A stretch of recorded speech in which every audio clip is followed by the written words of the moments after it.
Well, boys and girls, let's have ourselves a discussion today about the 93 classic line that Mattel has made. And yeah, if the title really doesn't give it away, I'm not too big on this set. And it seems there's a good number of the community who thinks so too. I haven't seen this much backlash on a figure Mattel has made in quite some time. And I'm not gonna say I disagree. The set, in my opinion, is overall mid at best, and at worst, it's pretty damn bad. The biggest issue the figure has is that it has an effect that I like to call the Mattel T-Rex effect. Wait, how'd that one get in there? This is a phenomena that goes for a lot of Mattel theropods, but you especially see it in their T-Rexes, and it's the fact that they are always terribly proportioned. And there's a very simple explanation as to why this figure has that problem. The body is a complete reuse of the Legacy Collection T-Rex that we used to get a lot. It came in a bunch of sets, and they gave it a new head, which, you know, hey, props for, I guess, something there, but at the same time, it doesn't match up with the body very well. If I had to guess, one of the biggest problems the figure has with the new head included is that the neck looks too long. It doesn't look like a T-Rex neck. It looks more like a piece of dough that hasn't been rolled out properly. Well, how do you fix this, you might be asking? Well, first of all, take a large blunt object and hit yourself in the face with it.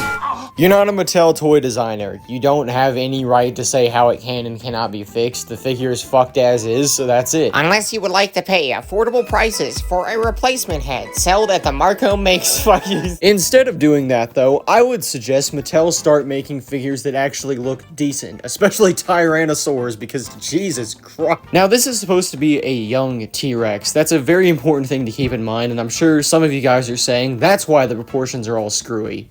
No. I get why they made the T-Rex look like this, because the original Kenner one looked like that, but how cool would it have been if it had looked like an actual young T-Rex? Or, an alternative, change up the sculpt a little bit to where it actually looks a little bit more like the original young Rex, and not something that just came out of the gutter. I could talk on why this Rex is not very good all day, so let's just talk about some of the other things in this set that make it a little bit better, shall we? The car, it goes vroom vroom.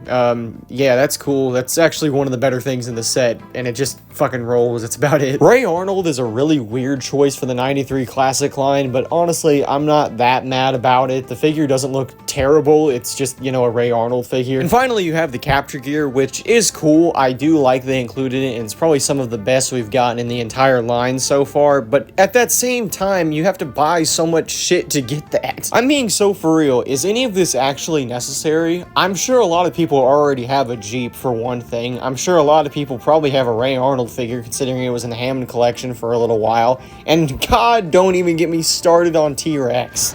Don't get me wrong, this set is far from the worst thing that Mattel has put out in terms of especially the 93 classic line, but I am going to say that, yeah, a lot of this is just repeats. And unless you want a sausage roll T-Rex that has a vaguely similar color scheme to the 93 one that came out in actually 94, but you know, whatever. But that is not to say I don't think there is room for improvement here. There is a lot of potential Mattel has with the 93 line, and I'm excited to see where they go. Oh my God.